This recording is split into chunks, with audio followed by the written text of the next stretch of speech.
Buonasera, bentrovati, benvenuti ad un nuovo appuntamento con Sicilia 24 Focus. Di solito durante questo spazio proviamo ad approfondire un fatto di cronaca, un fenomeno, un argomento appunto di cronaca. Oggi vogliamo accendere un faro su una tendenza, su alcune tendenze che sembrano scollegate ma che poi in qualche modo hanno la stessa matrice sintetica. Un fenomeno che mescola sesso, droghe sintetiche, social network, solitudine e una generazione sempre più fragile. Da un lato c'è il chemsex, il sesso chimico, droghe usate per annullare inibizione, per aumentare il desiderio, prolungare il piacere, aumentare le prestazioni e anche togliere il dolore. Ma dietro la promessa dell'euforia poi c'è l'inevitabile down e delle conseguenze anche psichiche notevoli. Poi c'è un altro segnale inquietante che arriva dal mondo degli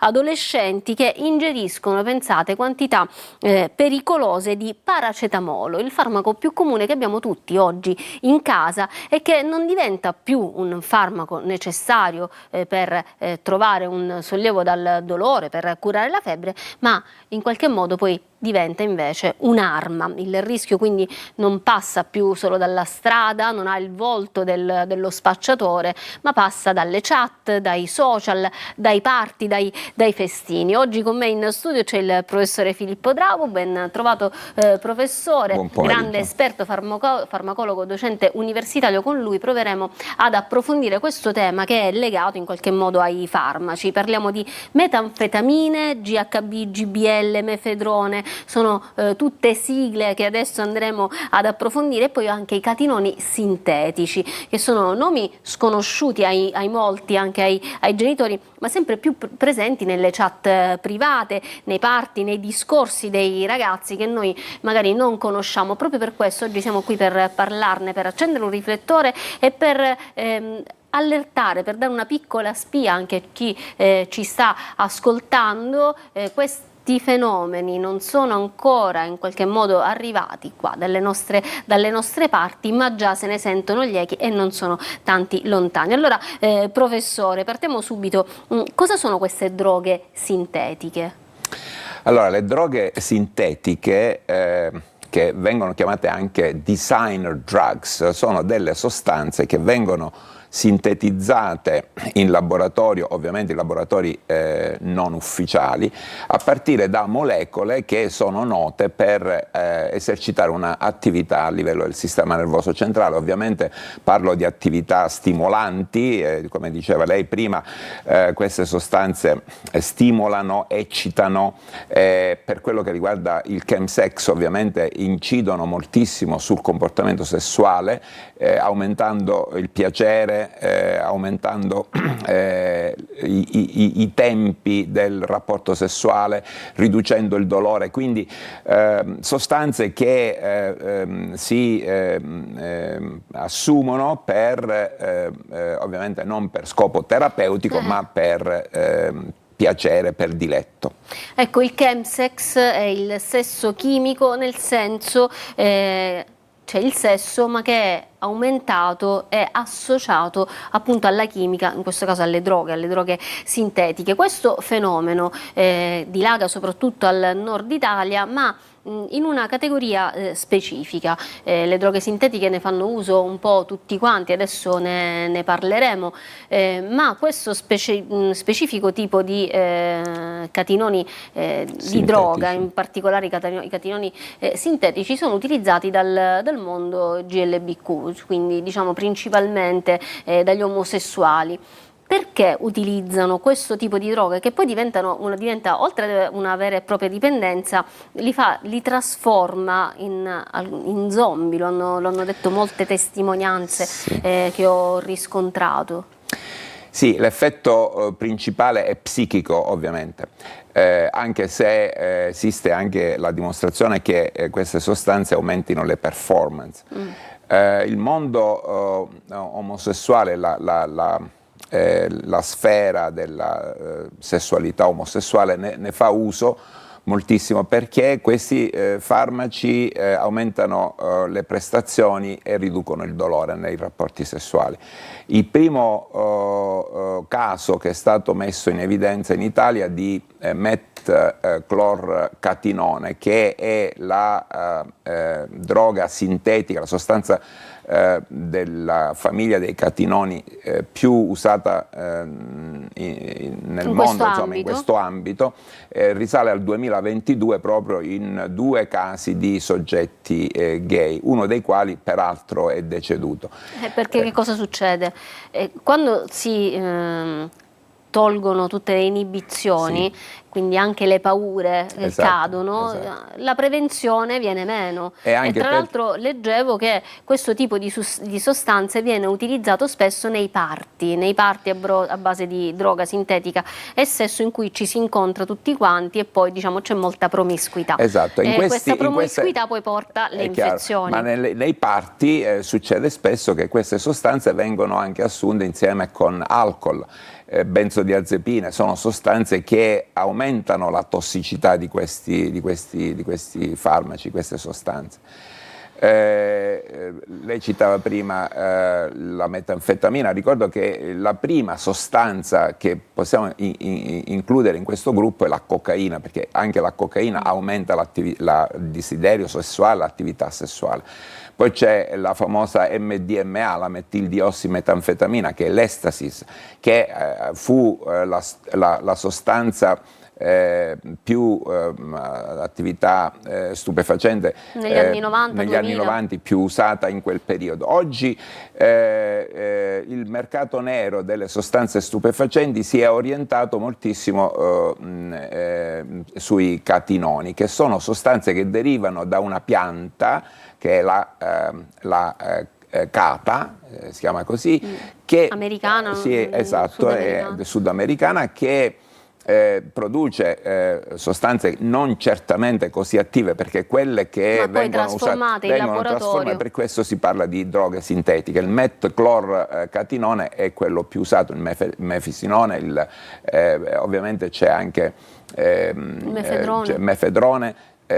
Vengono mescolate anche a GBH, cioè l'acido idrossibutirrico, che è anche un farmaco, e al GBL, al butirrato, l'attombutirrato, che è una sostanza industriale, è un solvente industriale che, quando assunto nel nostro organismo, si trasforma immediatamente in sodio in GBH. Cosa succede al succede nostro organismo? Che, veda, il nostro organismo fino a un certo punto riesce a difendersi, perché noi abbiamo un sistema a livello epatico a base di glutatione che è in grado fino a un certo punto di neutralizzare queste sostanze, ma proprio per la potenza tossica di queste sostanze il sistema del glutatione si satura, e quindi quando la dose è eccessiva entra in funzione il meccanismo tossico di queste sostanze, che, ripeto,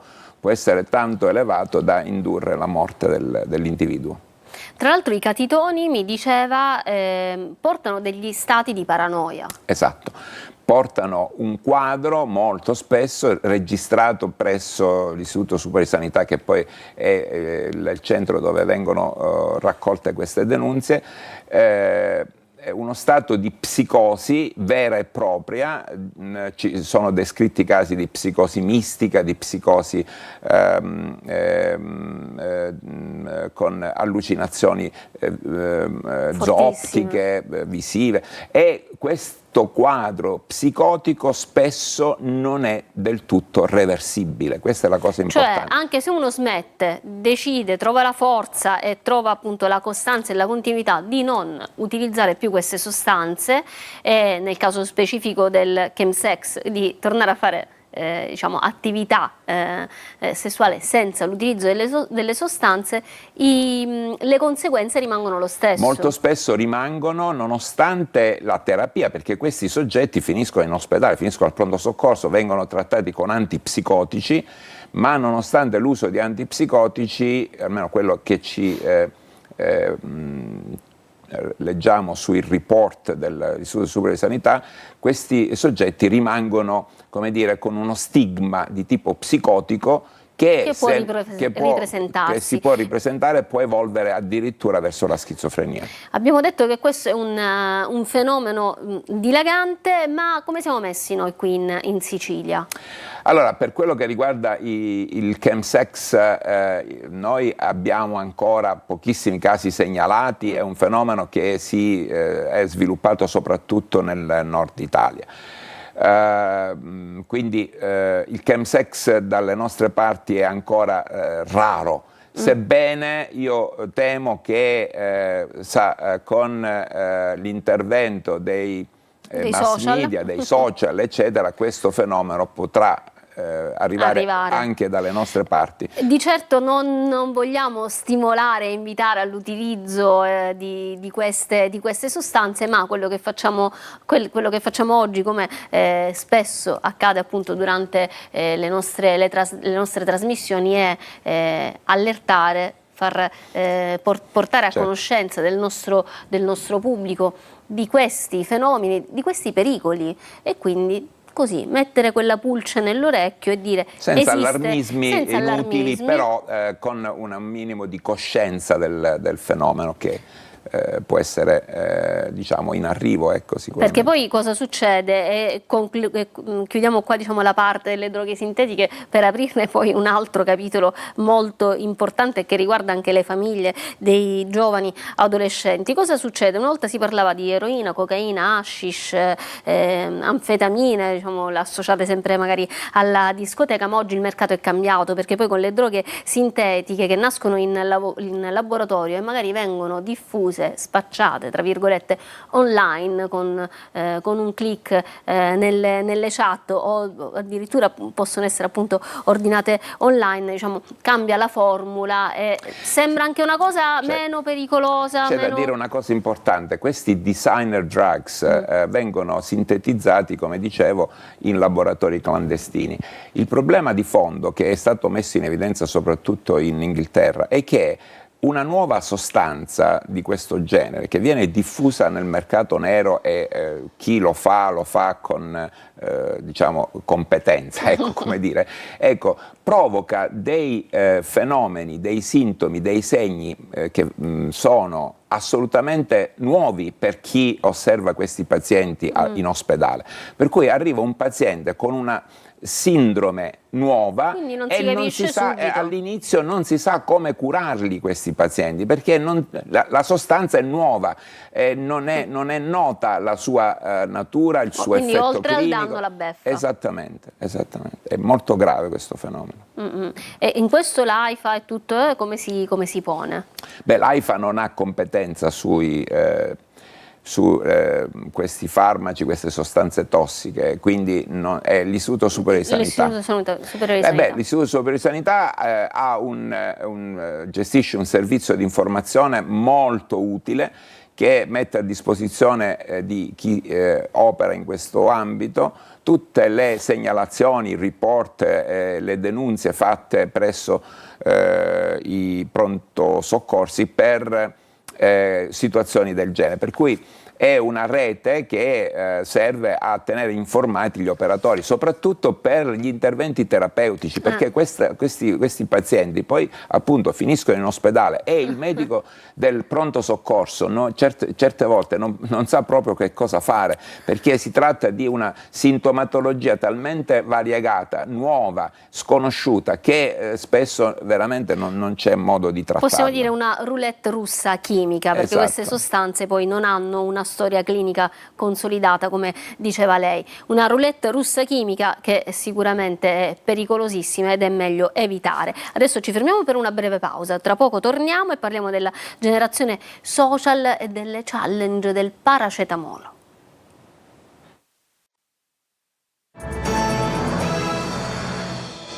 Ritorniamo in studio, stiamo parlando delle droghe sintetiche, del chemsex, della challenge del paracetamolo, insomma dello sballo che diventa mortale. Prima abbiamo affrontato il problema delle droghe chimiche, soprattutto quelle legate a un particolare tipo di iniziativa, adesso ci concentriamo su un fenomeno che forse è quello che può spaventare di più i genitori, perché entra direttamente nelle case, cioè ce l'abbiamo tutti, il paracetamolo, la challenge che diventa però una challenge sui social. Che cosa succede? I ragazzi ingeriscono dosi elevate del farmaco, le pillole che abbiamo tutti, 250 grammi, milligrammi, 500 milligrammi, fino a 1000 milligrammi. Però perché lo fanno? Per dimostrare resistenza, per essere controtendenza, per attirare l'attenzione o anche per inseguire una visibilità online. L'allarme sul sovradosaggio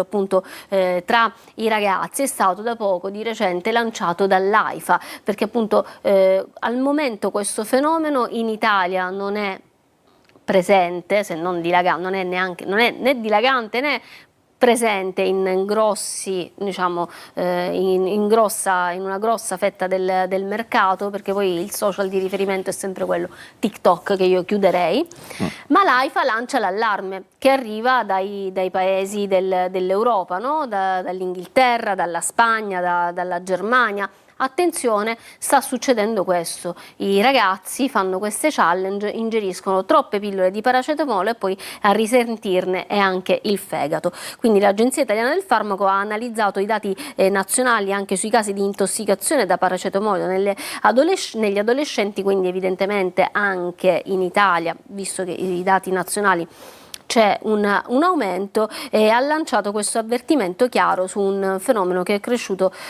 dopo la pandemia e che viaggia sui social e non accenna a diminuire. Leggiamo questi gesti internazionali da parte dei teenager che sono legati appunto a comportamenti impulsivi o una convinzione sbagliata che il paracetamolo, farmaco comunissimo, non possa davvero fare male. Il punto di partenza è stato un trend allarmante segnalato da più paesi europei con questa sfida social diffusa soprattutto su TikTok. Professore, ma effettivamente è così? Allora sì, il problema è legato a una percezione errata che si ha nelle famiglie di questo farmaco. Il paracetamolo è sicuramente tra i farmaci più usati in Italia e direi uno dei farmaci più frequentemente acquistati in parafarmacia senza la necessità di esibire una prescrizione, e quindi tra i farmaci più presenti in casa. Già questo è uno degli elementi che ci spiega il fenomeno. Probabilmente a questo va aggiunto il fatto che la percezione da parte degli adolescenti nei confronti di questo farmaco è appunto quella di un farmaco che non dà problemi, che è appunto sicuro, tollerabile. Perché? Perché si dà anche ai bambini piccoli. Abbiamo la dose di 250 milligrammi che è appunto una dose, si dice è una formulazione OTC, cioè un farmaco che si può acquistare senza prescrizione medica e che è diretta alla correzione della febbre nel bambino anche neonato. Quindi l'idea che si fa un adolescente è appunto quella di un farmaco ben tollerato, sicuro, presente in casa, e un farmaco, questo è l'altro elemento, che corregge anche il dolore, perché le dosi più alte, quelle da 1000 milligrammi, che però richiedono, lo voglio ribadire, lo voglio sottolineare, la prescrizione medica, mentre il 250 milligrammi e il 500 milligrammi sono formulazioni OTC, il 1000 milligrammi, la formulazione da 1000 milligrammi richiede la prescrizione medica. È una formulazione per il dolore, quindi da un lato la presenza del farmaco così diffusa in famiglia, nelle case, eccetera, dall'altro il fatto che il farmaco viene usato anche per il dolore indurrebbe, secondo me, gli adolescenti a queste challenge, cioè a assumere dosi elevate del farmaco per dimostrare una resistenza al dolore, una resistenza a come dire, in generale anche la manifestazione di una forza psichica o fisica che viene poi diffusa attraverso i social e questo famoso TikTok. che sarebbe da abolire. Ricordiamo che questa sfida social al momento in Italia non c'è per ora, ma l'AIFA cosa ha fatto? Siccome gli ultimi 3 casi documentati arrivano dal Belgio, altri casi sono emersi in Spagna, Svizzera, Regno Unito e Francia, leggevo, l'AIFA quindi ha voluto verificare se le stesse, lo stesso fenomeno, lo stesso trend fosse arrivato o stia arrivando anche in Italia, e lanciare comunque l'allarme senza allarmismo ma sempre con attenzione, no? Esatto. Voglio ricordare che tra l'altro il farmaco, il paracetamolo che prendiamo tutti, comunque preso una dose, cioè le dosi sono prese al massimo per gli adulti 4 volte al giorno. Se tu fai un sovradosaggio, ne risente il fegato. Naturalmente il farmaco è epatotossico, bisogna ricordarlo, perché addirittura noi sperimentalmente possiamo indurre una epatite fulminante da paracetamolo. Esiste proprio un modello sperimentale quando le dosi di paracetamolo superano un certo livello. Il paracetamolo, devo ricordarlo, per se stesso come molecola non è tossico, è il suo metabolita che si chiama NAPQI che è tossico. Questo NAPQI viene fino a un certo livello, come dicevo prima a proposito delle sostanze d'abuso, neutralizzato dal glutatione, ma quando supera un certo livello il sistema del glutatione si satura e quindi questo NAPQI è la causa della tossicità a livello epatico. Il paracetamolo è commercializzato in Italia con un marchio famoso che qui adesso non è il caso di ricordare, ma non mi stupirei se proprio in relazione a questi fenomeni AIFA decidesse di trasformare la formulazione almeno del 500 mg in una formulazione non più OTC ma C, cioè con obbligo della ricetta medica. Esatto. Perché sennò il rischio è che i ragazzi vanno in farmacia a comprarlo e poi magari non lo utilizzano per quello scopo, esatto. Per cui è nato. Lei, professore, ha visto di questi casi, ha sentito durante i suoi studi, ricerche, confronti? No. Però ecco, è il caso di ricordare una cosa importantissima. Con la recente riforma del sistema di farmacovigilanza in Italia è data la possibilità a tutti quanti, quindi non solo ai medici e agli operatori sanitari, ma a tutti quanti, a qualunque cittadino, di fare una segnalazione di sospetta reazione avversa. Quindi una mamma, un papà che si trovano di fronte a questo fenomeno devono avere l'obbligo, sentire l'obbligo di fare la segnalazione, che peraltro è facilissimo fare, basta collegarsi al sito di AIFA e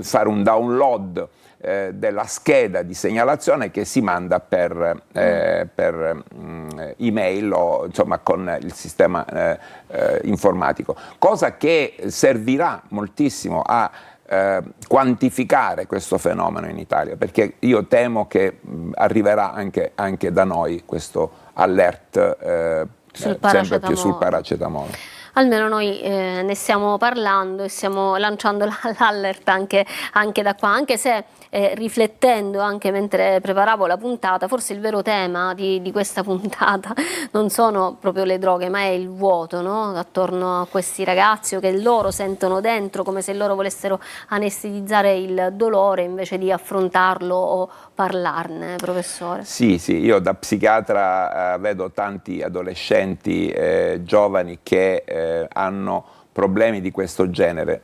Da un lato la mancanza di riferimenti, il problema di un'angoscia che deriva dall'isolamento. Hanno quest'ansia, questa angoscia, perché? Sì, perché c'è una società, la nostra, sempre più competitiva. Performante. La nostra non è una società che si basa sulla sussidiarietà, cioè sulla sull'aiuto capacità, reciproco, esatto, sull'ascolto, sulla ma rete. si basa sulla competizione. Io devo avere la macchina più bella della tua, la pelliccia più bella della tua, e questo porta anche i giovani ad avere pochi valori, e questo è il problema di fondo. Ma questa competizione poi arriva anche a scuola, perché sempre di più sento di ragazzi o leggo di storie che sentono questa pressione social da prestazione anche nell'ambito proprio scolastico, delle interrogazioni, dei compiti. Sì, è vero, ma Cioè se noi prima sopravvivevamo in qualche modo, esatto. no? Ma se A la scuola. competizione poi viene delusa, e allora ecco la depressione gravissima. Io proprio ieri ho visitato una ragazza che si è appena laureata in psicologia, che quindi non più adolescente, ma insomma ancora giovane, che è caduta in una depressione gravissima, addirittura invocava l'eutanasia, voleva andare in Svizzera per farla finita insieme con i genitori, perché le sue compagne di corso non erano più insomma, affettuose nei suoi confronti, perché lei veniva esclusa dalla cerchia, e quindi si sentiva diversa, e aveva questo dolore interno molto intenso. Allora, prossima puntata punteremo il faro su tutti i problemi, e poi quello che cerco di fare anche sui social, affrontare questo tipo di problemi legati agli adolescenti, alle nuove generazioni, ma a questo punto non più agli adolescenti. C'è questa fragilità di base che si sente forte. Sì, c'è una fragilità che viene alimentata anche dai social, perché il ragazzo, il teenager si isola sempre più, si confronta con una macchina e non più con le persone che gli stanno accanto. E quindi, professore Drago, grazie per essere stato con noi. Alla fine quindi la vera sfida non è soltanto quella di combattere le sostanze, ma forse di riallacciare le relazioni, ristrutturare in qualche modo una rete di relazioni che non c'è più. Grazie a voi. Grazie professore, alla prossima, grazie per essere stati con noi. Potete rivedere la puntata su siciliaweb.it. Arrivederci.